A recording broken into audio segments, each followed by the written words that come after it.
Pilar Ternera's son was brought to his grandparents' house 2 weeks after he was born. Ursula admitted him grudgingly, conquered once more by the obstinacy of her husband, who could not tolerate the idea that an offshot of his blood should be adrift, but he imposed the condition that the child should never know his true identity. Although he was given the name Jose Arcadio, they ended up calling him simply Arcadio, so as to avoid confusion. At that time there was so much activity in the town and so much bustle in the house that the care of the children was relegated to a secondary level. They were put in the care of Visitación, a Guajiro Indian woman who had arrived in town with a brother in flight from a plague of insomnia that had been scourging their tribe for several years. They were both so docile and willing to help that Ursula took them on to help her with her household chores. That was how Arcadio and Amaranta came to speak the Guajiro language before Spanish, and they learned to drink lizard blood and eat spider eggs without Ursula's knowing it, for she was too busy with a promising business in candy animals. Macondo had changed. The people who had come with Ursula spread the news of the good quality of its soil and its privileged position with respect to the swamp, so that from the narrow village of past times it changed into an active town with stores and workshops and a permanent commercial route over which the first Arabs arrived with their baggy pants and rings in their ears, swapping glass beads for macaws. Jose Arcadio Buendia did not have a moment's rest. Fascinated by an immediate reality that came to be more fantastic than the vast universe of his imagination, he lost all interest in the alchemist's laboratory, put to rest the material that had become attenuated with months of manipulation, and went back to being the enterprising man of earlier days when he had decided upon the layout of the streets and the location of the new houses so that no one would enjoy privileges that everyone did not have. He acquired such authority among the new arrivals that foundations were not laid or walls built without his being consulted, and it was decided that he should be the one in charge of the distribution of the land. When the acrobat gypsies returned, with their vagabond carnival transformed now into a gigantic organization of games of luck and chance, they were received with great joy, for it was thought that Jose Arcadio would be coming back with them. But Jose Arcadio did not return, nor did they come with the snake man who, according to what Ursula thought, was the only one who could tell them about their son. So the gypsies were not allowed to camp in town or set foot in it in the future, for they were considered the bearers of concupiscence and perversion. Jose Arcadio Buendia, however, was explicit in maintaining that the old tribe of Melquiades, who had contributed so much to the growth of the village with his age-old wisdom and his fabulous inventions, would always find the gates open. But Melquiades' tribe, according to what the wanderer said, had been wiped off the face of the earth because they had gone beyond the limits of human knowledge. Emancipated for the moment, and released from the torment of fantasy, Jose Arcadio Buendia in a short time set up a system of order and work, which allowed for only one bit of license, the freeing of the birds, which, since the time of the founding, had made time merry with their flutes, and installing in their place musical clocks in every house. They were wondrous clocks made of carved wood, which the Arabs had traded for macaws and which Jose Arcadio had synchronized with such precision that every half hour the town grew merry with the progressive chords of the same song until it reached the climax of a noontime that was as exact and unanimous as a complete waltz. It was also Jose Arcadio Buendia who decided during those years that they should plant almond trees instead of acacias on the streets, and who discovered, without ever revealing it, a way to make them live forever. Many years later, when Macondo was a field of wooden houses with zinc roofs, the broken and dusty almond trees still stood on the oldest streets, although no one knew who had planted them. While his father was putting the town in order and his mother was increasing their wealth with her marvelous business of candy little roosters and fish, which left the house twice a day strung along sticks of balsa wood, Aureliano spent interminable hours in the abandoned laboratory, learning the art of silver work by his own experimentation. He had shot up so fast that in a short time the clothing left behind by his brother no longer fit him, and he began to wear his father's, but Visitacion had to sew pleats in the shirts and darts in the pants, because Aureliano had not acquired the corpulence of the others. Adolescence had taken away the softness of his voice and had made him silent and definitely solitary, but on the other hand, it had restored the intense expression that he had had in his eyes when he was born. He concentrated so much on his experiments in silver work that he scarcely left the laboratory to eat. Worried over his inner withdrawal, José Arcadio Buendía gave him the keys to the house and a little money, thinking that perhaps he needed a woman. But Aureliano spent the money on muriatic acid to prepare some aqua regia, and he beautified the keys by planting them with gold. His successes were hardly comparable to those of Arcadio and Amaranta, who had already begun to get their second teeth and still went about all day clutching at the Indians' cloaks, stubborn in their decision not to speak Spanish but the Guajiro language. "You shouldn't complain," Ursula told her husband. "Children inherit their parents' madness."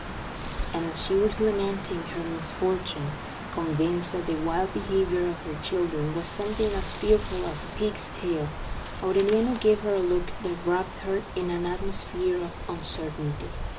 "Somebody's coming," he told her. Ursula, as she did whenever he made a prediction, tried to break it down with housewifely logic.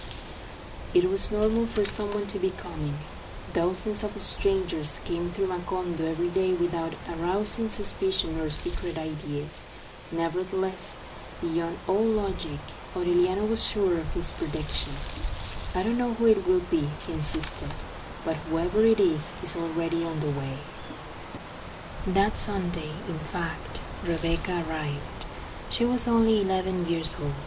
She had made the difficult trip from Manaure with some high dealers who had taken on the task of delivering her along with a letter to José Arcadio Buendía, but they could not explain precisely who the person was who had asked the favor.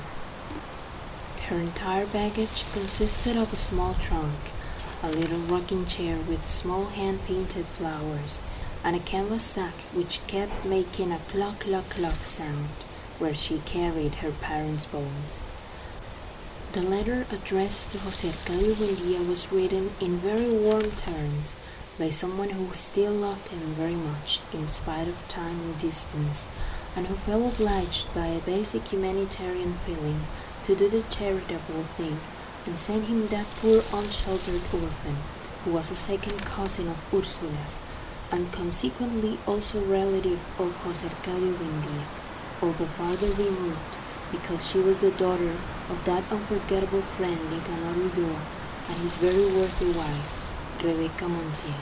May God keep them in his holy kingdom, whose remains the girl was carrying so that they might be given Christian burial. The names mentioned, as well as the signature on the letter, were perfectly legible, but neither José Arcadio Buendía nor Ursula remembered having any relatives with those names, nor did they know anyone by the name of the sender of the letter, much less the remote village of Manaure. It was impossible to obtain any further information from the girl. From the moment she arrived, she had been sitting in the rocker, sucking her finger and observing everyone with her large, startled eyes, without giving any sign of understanding what they were asking her. She wore a diagonally striped dress that had been dyed black, worn by use, and a pair of scaly patterned leather boots. Her hair was held behind her ears with bows of black ribbon. She wore a scapular with the images worn away by sweat, and on her right wrist the fang of a carnivorous animal mounted on a backing of copper as an amulet against the evil eye. Her greenish skin, her stomach, round and tense as a drum, revealed poor health and hunger that were older than she was, but when they gave her something to eat, she kept the plate on her knees without tasting anything. They even began to think that she was a deaf mute, until the Indians asked her in their language if she wanted some water, and she moved her eyes as if she recognized them and said yes with her head. They kept her because there was nothing else they could do. They decided to call her Rebecca, which according to the letter was her mother's name, because Aureliano had the patience to read to her the names of all the saints, and he did not get a reaction from any of them. Since there was no cemetery in Macondo at that time, for no one had died up until then, they kept the bag of bones to wait for a worthy place of burial, and for a long time it got in the way everywhere and would be found where least expected, always with its clucking of a broody hen. A long time passed before Rebecca became incorporated into the life of the family. She would sit in her small rocker, sucking her finger in the most remote corner of the house. Nothing attracted her attention except the music of the clocks, which she would look for every half hour with her frightened eyes, as if she hoped to find it someplace in the air. They could not get her to eat for several days. No one understood why she had not died of hunger until the Indians, who were aware of everything, for they went ceaselessly about the house on their stealthy feet, discovered that Rebecca only liked to eat the damp earth of the courtyard and the cake of whitewash that she picked off the walls with her nails. It was obvious that her parents, or whoever had raised her, had scolded her for that habit because she did it secretively and with a feeling of guilt, trying to put away supplies so that she could eat when no one was looking. From then on, they put her under an implacable watch. They threw cold wool into the courtyard and rubbed hot chili on the walls, thinking they could defeat her pernicious vice with those methods. But she showed such signs of astuteness and ingenuity to find some earth that Ursula found herself forced to use more drastic methods. She put some orange juice and rhubarb into a pan that she left in the dew all night, and she gave her the dose the following day on an empty stomach. Although no one had told her that it was the specific remedy for the vice of eating earth, she thought that any bitter substance in an empty stomach would have to make the liver react.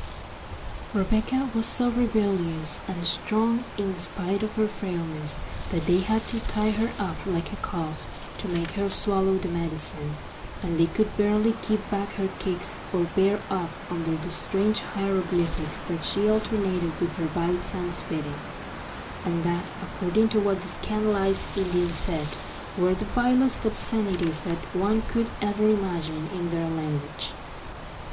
When Ursula discovered that, she added weeping to the treatment. It was never established whether it was the rhubarb or the beatings that had effect, or both of them together, but the truth was that in a few weeks Rebecca began to show signs of recovery. She took part in the games of Arcadio and Amaranta, who treated her like an older sister, and she ate heartily, using the utensils properly. It was soon revealed that she spoke Spanish with as much fluency as the Indian language, that she had a remarkable ability for manual work, and that she could sing the waltz of the clocks with some very funny words that she herself had invented. It did not take long for them to consider her another member of the family. She was more affectionate to Ursula than any of her own children had been, and she called Arcadio and Amaranta brother and sister, Aureliano uncle, and Jose Arcadio Buendia grandpa, so that she finally deserved, as much as the others, the name of Rebecca Buendia, the only one that she ever had and that she bore with dignity until her death. One night, about the time that Rebecca was cured of the vice of eating earth and was brought to sleep in the other children's room, the Indian woman who slept with them awoke by chance and heard a strange intermittent sound in the corner. She got up in alarm, thinking that an animal had come into the room, and then she saw Rebecca in the rocker, sucking her finger and with her eyes lighted up in the darkness like those of a cat. Visitación recognized in those eyes the symptoms of the sickness whose threat had obliged her and her brother to exile themselves forever from an age-old kingdom where they had been prince and princess. It was the insomnia plague. Cadaude, the Indian, was gone from the house by morning. His sister stayed because her fatalistic heart told her that the lethal sickness would follow her, no matter what, to the farthest corner of the earth. No one understood Visitación's alarm. If we don't ever sleep again, so much the better, José Arcadio Buendía said in a good humor. That way we can get more out of life.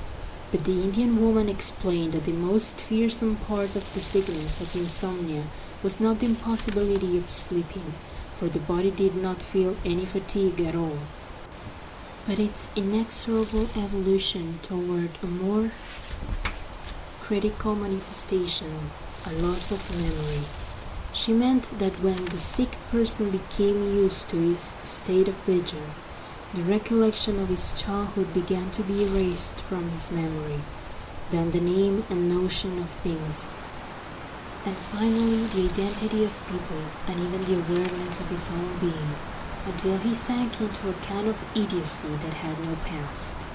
José Arcadio Buendía, dying with laughter, thought that it was just a question of one of the many illnesses invented by the Indian superstitions, but Ursula, just to be safe, took the precaution of isolating Rebecca from the other children. After several weeks, when Visitación's terror seemed to have died down, José Arcadio Buendía found himself rolling over in bed, unable to fall asleep. Ursula, who had also awakened, asked him what was wrong, and he answered, "I'm thinking about Prudencio Aguilar again." They did not sleep a minute, but the following day they felt so rested that they forgot about the bad night. Aureliano commented with surprise at lunchtime that he felt very well in spite of the fact that he had spent the whole night in the laboratory gilding a brooch that he planned to give to Ursula for her birthday. They did not become alarmed until the third day, when no one felt sleepy at bedtime, and they realized that they had gone more than 50 hours without sleeping. "The children are awake too," the Indian said with her fatalistic conviction. "Once it gets into a house, no one can escape the plague." They had indeed contracted the illness of insomnia. Ursula, who had learned from her mother the medicinal value of plants, prepared and made them all drink a brew of monkshood, but they could not get to sleep and spent the whole day dreaming on their feet. In that state of hallucinated lucidity, not only did they see the images of their own dreams, but some saw the images dreamed by others. It was as if the house were full of visitors. Sitting in her rocker in a corner of the kitchen, Rebecca dreamed that a man who looked very much like her, dressed in white linen and with his shirt collar closed by a gold button, was bringing her a bouquet of roses. He was accompanied by a woman with delicate hands who took out one rose and put it in the child's hair. Ursula understood that the man and woman were Rebecca's parents, but even though she made a great effort to recognize them, she confirmed her certainty that she had never seen them. In the meantime, through an oversight that José Arcadio Buendía never forgave himself for, the candy animals made in the house were still being sold in the town. Children and adults sucked with delight on the delicious little green roosters of insomnia, the exquisite pink fish of insomnia, and the tender yellow ponies of insomnia, so that dawn on Monday found the whole town awake. No one was alarmed at first. On the contrary, They were happy yet not sleeping because there was so much to do in Macondo in those days that there was barely enough time. They worked so hard that soon they had nothing else to do, and they could be found at 3 o'clock in the morning with their arms crossed, counting the notes in the walls of the clock. Those who wanted to sleep, not from fatigue but because of the nostalgia of their dreams, tried all kinds of methods of exhausting themselves. They would gather together to converse endlessly, to tell over and over for hours on end the same jokes, to complicate to the limits of exasperation the story about the capon, which was an endless game in which the narrator asked if they wanted him to tell them the story about the capon, and when they answered yes, the narrator would say that he had not asked them to say yes, but whether they wanted him to tell them the story about the capon, and when they answered no, the narrator told them that he had not asked them to say no, but whether they wanted him to tell them the story about the capon, and when they remained silent, the narrator told them that he had not asked them to remain silent, but whether they wanted him to tell them the story about the capon. And no one could leave, because the narrator would say that he had not asked them to leave, but whether they wanted him to tell them the story about the capon, and so on and on in a vicious circle that lasted entire nights. When José Arcadio Buendía realized that the plague had invaded the town, he gathered together the heads of the families to explain to them what he knew about the sickness of insomnia, and they agreed on methods to prevent the scourge from spreading to other towns in the swarm. That was why they took the bells of the goats, bells that the Arabs had swapped them for macaws, and put them at the entrance to town at the disposal of those who would not listen to the advice and entreaties of the sentinels and insisted on visiting the town. All strangers who passed through the streets of Macondo at that time had to ring their bells so that the sick people would know that they were healthy. They were not allowed to eat or drink anything during their stay, for there was no doubt but that the illness was transmitted by mouth, and all food and drink had been contaminated by insomnia. In that way they kept the plague restricted to the perimeter of the town. So effective was the quarantine that the day came when the emergency situation was accepted as a natural thing, and life was organized in such a way that work picked up its rhythm again, and no one worried any more about the useless habit of sleeping. It was Aureliano who conceived the formula that was to protect them against loss of memory for several months. He discovered it by chance. An expert insomniac, having been one of the first, he had learned the art of silverwork to perfection. One day he was looking for the small anvil that he used for laminating metals, and he could not remember its name. His father told him, "Steak." Aureliano wrote the name on a piece of paper that he pasted to the base of the small anvil.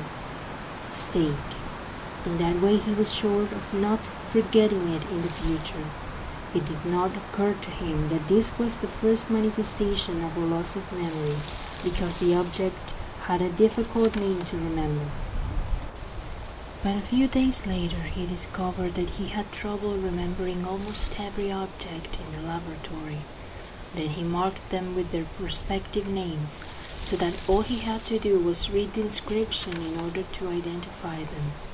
When his father told him about his alarm at having forgotten even the most impressive happenings of his childhood, Aureliano explained his method to him, and José Arcadio Buendía put it into practice all through the house, and later on imposed it on the whole village.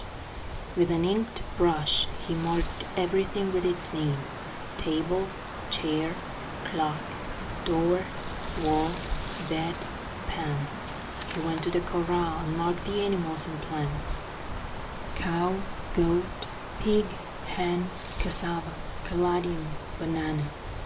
Little by little, studying the infinite possibilities of a loss of memory, he realized that the day might come when things would be recognized by their inscriptions, but that no one would remember their use. Then he was more explicit. The sign that he hung on the neck of the cow was an exemplary proof of the way in which the inhabitants of Macondo were prepared to fight against loss of memory. This is the cow. She must be milked every morning so that she will produce milk, and the milk must be boiled in order to be mixed with coffee to make coffee and milk.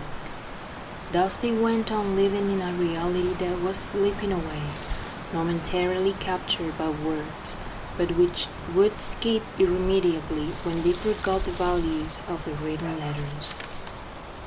At the beginning of the road into the swamp, they put up a sign that said Macondo, and another larger one on the main street that said God exists. In all the houses, keys to memorizing objects and feelings had been written, but the system demanded so much vigilance and moral strength that many succumbed to the spell of an imaginary reality, one invented by themselves, which was less practical for them, but more comforting. Pilar Ternera was the one who contributed most to popularize that mystification when she conceived the trick of reading the past in cards, as she had read the future before. By means of that recourse, the insomniacs began to live in a world built on the uncertain alternatives of the cards, where father was remembered faintly as the dark man who had arrived at the beginning of April, and a mother was remembered only as the dark woman who wore a gold ring on her left hand, and where a birth date was reduced to the last Tuesday, on which a lark sang in the laurel tree. Defeated by those practices of consolation, José Arcadio Buendía then decided to build the memory machine that he had desired once in order to remember the marvelous inventions of the gypsies. The artifact was based on the possibility of reviewing every morning, from beginning to end, the totality of knowledge acquired during one's life.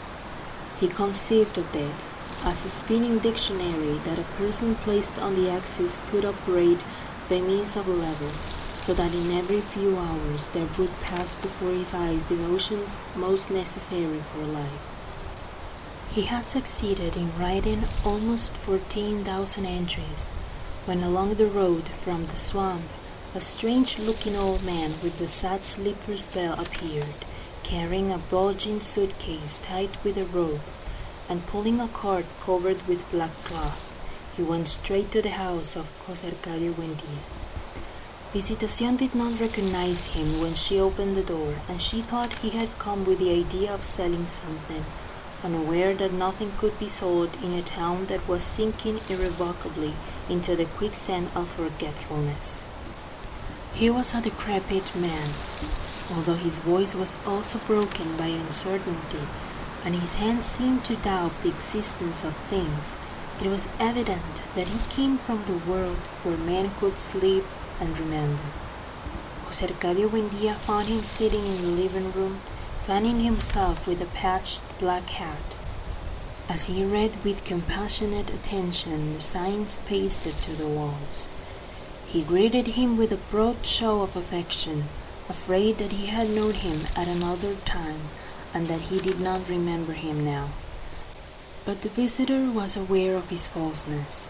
He felt himself forgotten, not with the irremediable forgetfulness of the heart, but with a different kind of forgetfulness, which was more cruel and irrevocable, and which he knew very well, because it was the forgetfulness of death.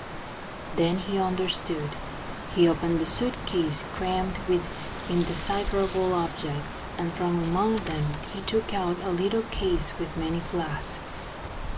He gave José Arcadio Buendía a drink of a gentle color, and the light went on in his memory. His eyes became moist from weeping even before he noticed himself in an absurd living room where objects were labeled, and before he was ashamed of the solemn nonsense written on the walls, and even before he recognized the newcomer with a dazzling glow of joy. It was Melquiades. While Macondo was celebrating the recovery of its memory, José Arcadio Buendía and Melquiades dusted off their old friendship. The gypsy was inclined to stay in the town. He really had been thought dead, but he had returned because he could not bear the solitude. Repudiated by his tribe, having lost all of his supernatural faculties because of his faithfulness to life, he decided to take refuge in that corner of the world which had still not been discovered by death, dedicated to the operation of a daguerreotype laboratory. Jose Arcadio Buendía had never heard of that invention, but when he saw himself and his whole family fastened onto a sheet of iridescent metal for an eternity, he was mute with stupefaction. That was the date of the oxidized daguerreotype in which Jose Arcadio Buendía appeared with his bristly and graying hair, his cardboard collar attached to his shirt by a copper button, and an expression of startled solemnity, whom Ursula described, dying with laughter, as a frightened general.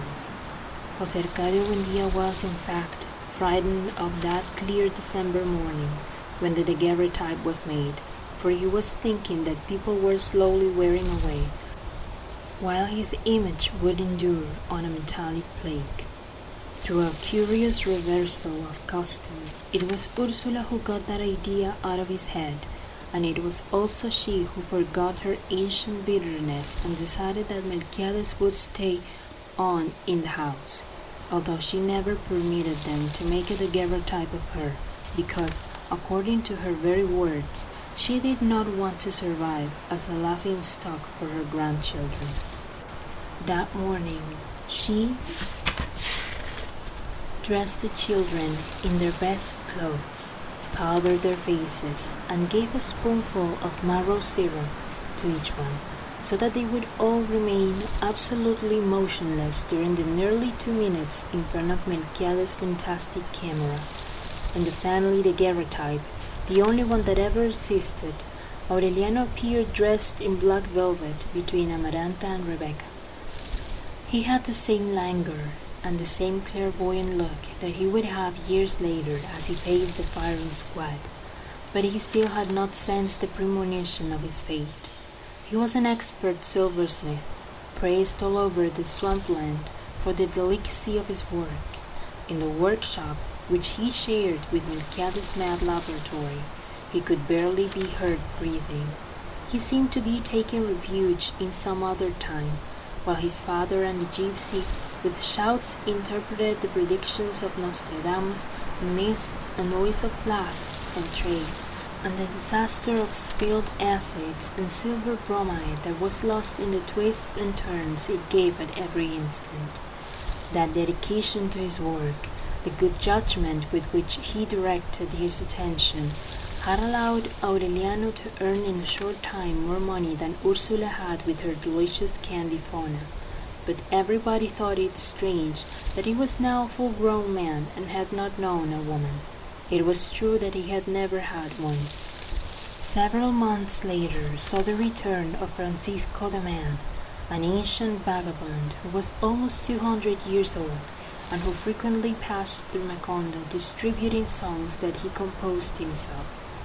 In them, Francisco de Man told in great detail the things that had happened in the towns along his route, from Manaure to the edge of the swamp, so that if anyone had a message to send or an event to make public, he would pay him 2 cents to include it in his repertory.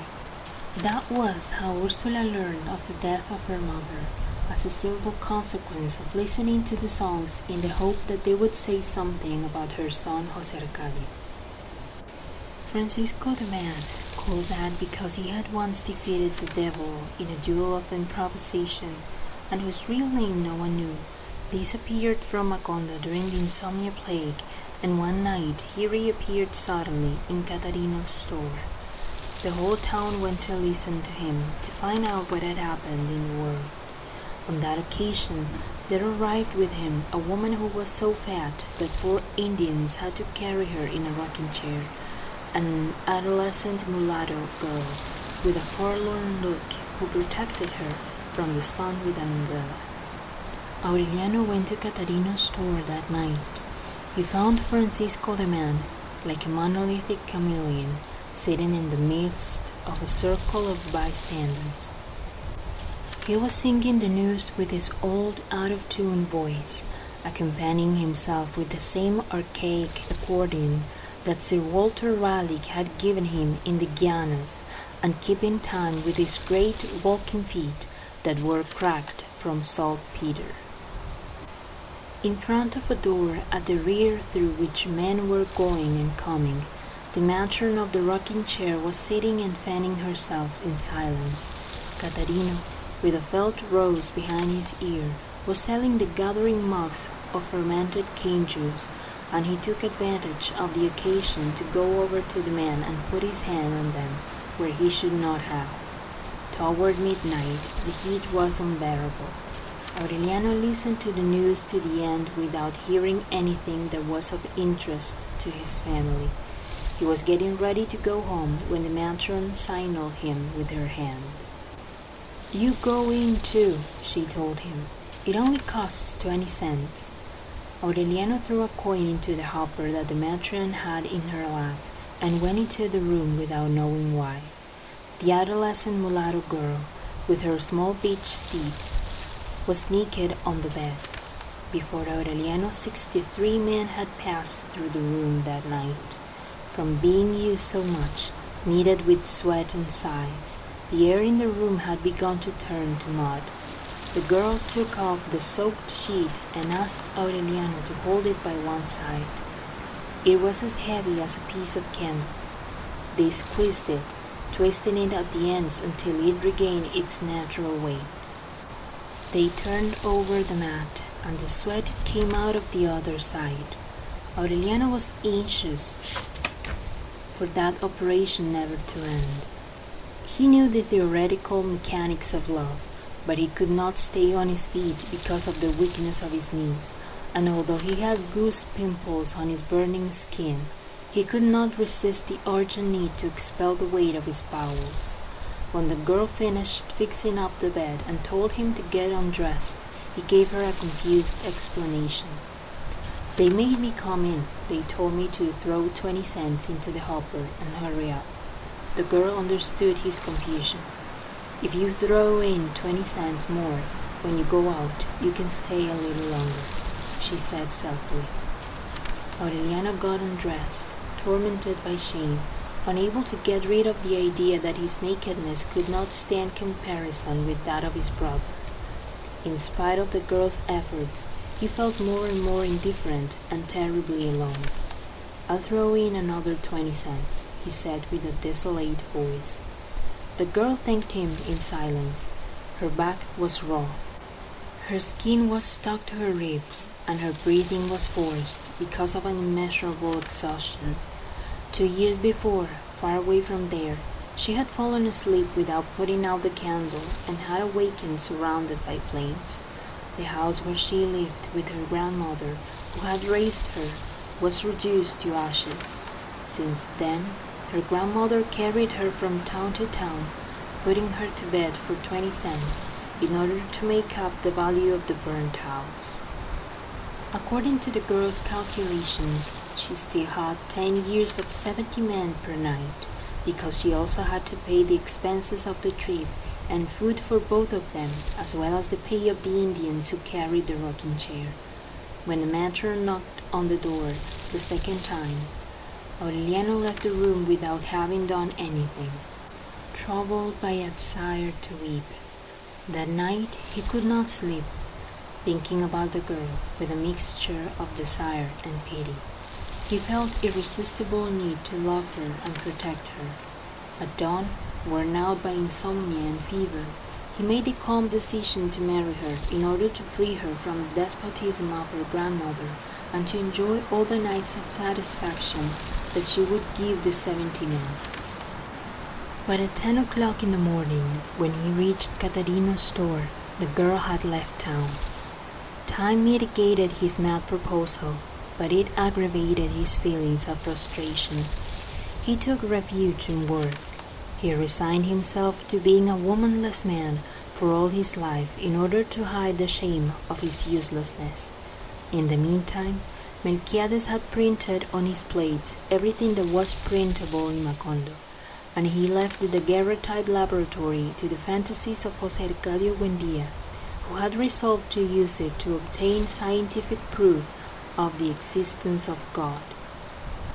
Through a complicated process of superimposed exposures taken in different parts of the house, he was sure that sooner or later he would get a daguerreotype of God, if he existed, or put an end once and for all to the supposition of his existence. Melquiades got deeper into his interpretations of Nostradamus. He would stay up until very late, suffocating in his faded velvet vest, scribbling with his tiny sparrow hands, whose rings had lost the glow of former times. One night he thought he had found a prediction of the future of Macondo. It was to be a luminous city with great glass houses where there was no trace remaining of the race of the Buendias. "It's a mistake," José Arcadio Buendía thundered. "They won't be houses of glass but of ice, as I dreamed, and there will always be a Buendía, per omnia saecula saeculorum."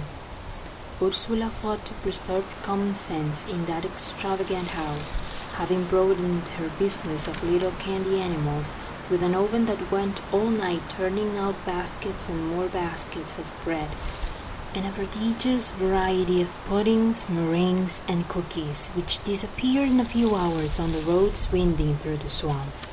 She had reached an age where she had a right to rest, but she was nonetheless more and more active. So busy was she in her prosperous enterprises that one afternoon she looked distractedly toward the courtyard while the Indian woman helped her sweeten the dough, and she saw two unknown and beautiful adolescent girls doing frame embroidery in the light of the sunset. They were Rebecca and Amaranta. As soon as they had taken off the mourning clothes for their grandmother, which they wore with inflexible rigor for 3 years, their bright clothes seemed to have given them a new place in the world. Rebecca, contrary to what might have been expected, was the more beautiful. She had a light complexion, large and peaceful eyes, and magical hands that seemed to work out the design of the embroidery with invisible threads. Amaranta, the younger, was somewhat graceless, but she had the natural distinction, the inner tightness of her dead grandmother. Next to them, although he was already revealing the physical drive of his father, Arcadio looked like a child. He set about learning the art of silverwork with Aureliano, who had also taught him how to read and write. Ursula suddenly realized that the house had become full of people, that her children were on the point of marrying and having children, and that they would be obliged to scatter for lack of space. Then she took out the money she had accumulated over long years of hard labor, made some arrangements with her customers, and undertook the enlargement of the house. She had a formal parlor for visits built, another one that was more comfortable and cool for daily use, a dining room with a table with 12 places where the family could sit with all of their guests, 9 bedrooms with windows on the courtyard, and a long porch protected from the heat of noon by a rose garden with a railing on which to place pots of ferns and begonias. She had the kitchen enlarged to hold 2 ovens. The granary where Pilar Ternera had read José Arcadio's future was torn down and another twice as large built, so that there would never be a lack of food in the house. She had baths built in the courtyard in the shade of the chestnut tree, one for the women and another for the men, and in the rear a large stable, a fenced-in chicken yard, a shed for the milk cows, and an aviary open to the 4 winds so that wandering birds could roost there at their pleasure. Followed by masons and carpenters, as if she had contracted her husband's hallucinating fever, Ursula fixed the position of light and heat, and distributed space without the least sense of its limitations. The primitive building of the founders became filled with tools and materials, of workmen exhausted by sweat, who asked everybody please not to molest them, exasperated by the sack of bones that followed them everywhere with its dull rattle. In that discomfort, breathing quicklime and tar, No one could see very well how from the bowels of the earth there was rising not only the largest house in the town, but the most hospitable and cool house that had ever existed in the region of the swamp. Jose Arcadio Buendía, trying to surprise divine providence in the midst of the cataclysm, was the one who least understood it. The new house was almost finished when Ursula drew him out of his chimerical world in order to inform him that she had an order to paint the front blue and not white as they had wanted. She showed him the official document. Jose Arcadio Buendía, without understanding what his wife was talking about, deciphered the signature. "Who's this fellow?" he asked. "The magistrate," Ursula answered disconsolately. "They say he's an authority sent by the government." Don Apolinar Moscote, the magistrate, had arrived in Macondo very quietly. He put up at the Hotel Jacob, built by one of the first Arabs who came to swap knickknacks for macaws, and on the following day he rented a small room with a door on the street 2 blocks away from the Buendía house. He set up a table and a chair that he had bought from Jacob, nailed up on the wall the shield of the Republic that he had brought with him, and on the door he painted the sign, Magistrate. His first order was for all the houses to be painted blue in celebration of the anniversary of national independence. Jose Arcadio Buendía, with the copy of the order in his hand, found him taking his nap in a hammock he had set up in the narrow office. "Did you write this paper?" he asked him. Don Apolinar Moscote, a mature man, timid, with a ruddy complexion, said yes. "By what right?" Jose Arcadio Buendía asked again. Don Apolinar Moscote picked up a paper from the drawer of the table and showed it to him. "I have been named magistrate of this town." Jose Arcadio Buendía did not even look at the appointment. "In this town we do not give orders with pieces of paper," he said without losing his calm. "And so that you know it once and for all, we don't need any judges here because there's nothing that needs judging." Facing Don Apolinar Moscote, still without raising his voice, he gave a detailed account of how they had founded the village, of how they had distributed the land, opened the roads, and introduced the improvements that necessity required without having bothered the government and without anyone having bothered them. "We are so peaceful that none of us has died even of a natural death," he said. "You can see that we still don't have any cemetery." No one was upset that the government had not helped them. On the contrary, they were happy that up until then it had let them grow in peace, and he hoped that it would continue leaving them that way, because they had not founded a town, so that the first upstart who came along would tell them what to do. Don Apolinar had put on his denim jacket, white like his trousers, without losing at any moment the elegance of his gestures. "So that if you want to stay here like any other ordinary citizen, you're quite welcome," Jose Arcadio Buendía concluded. "But if you've come to cause disorder by making the people paint their houses blue, you can pick up your junk and go back where you came from, because my house is going to be white, like a dove." Don Apolinar Moscote turned pale. He took a step backward and tightened his jaws as he said with a certain inflection, "I must warn you that I am armed." Jose Arcadio Buendía did not know exactly when his hands regained the useful strength with which he used to pull down horses. He grabbed Don Apolinar Moscote by the lapels and lifted him up to the level of his eyes. "I'm doing this," he said, "because I would rather carry you around alive and not have to keep carrying you around dead for the rest of my life." In that way he carried him through the middle of the street, suspended by the lapels, until he put him down on his 2 feet on the swamp road. A week later he was back with 6 barefoot and ragged soldiers, armed with shotguns, and an ox cart in which his wife and 7 daughters were traveling. 2 other carts arrived later with the furniture, the baggage, and the household utensils. He settled his family in the Hotel Jacob while he looked for a house, and he went back to open his office under the protection of the soldiers. The founders of Macondo, resolving to expel the invaders, went with their oldest sons to put themselves at the disposal of José Arcadio Buendía. But he was against it, as he explained, because he was not manly to make trouble for someone in front of his family, and Don Apolinar had returned with his wife and daughters, so he decided to resolve the situation in a pleasant way. Aureliano went with him. About that time he had begun to cultivate the black mustache with wax tips and the somewhat stentorian voice that would characterize him in the war. Unarmed, without paying any attention to the guards, they went into the magistrate's office. Don Apolinar Moscote did not lose his calm. He introduced them to two of his daughters who happened to be there, Amparo, 16, dark like her mother, and Remedios, only 9, a pretty little girl with lily-colored skin and green eyes. They were gracious and well-mannered. As soon as the men came in, before being introduced, they gave them chairs to sit on, but they both remained standing. "Very well, my friend," José Arcadio Buendía said.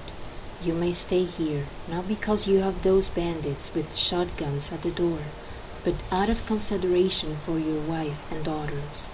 Don Apolinar Moscote was upset, but José Arcadio Buendía did not give him time to reply. "We only make 2 conditions," he went on.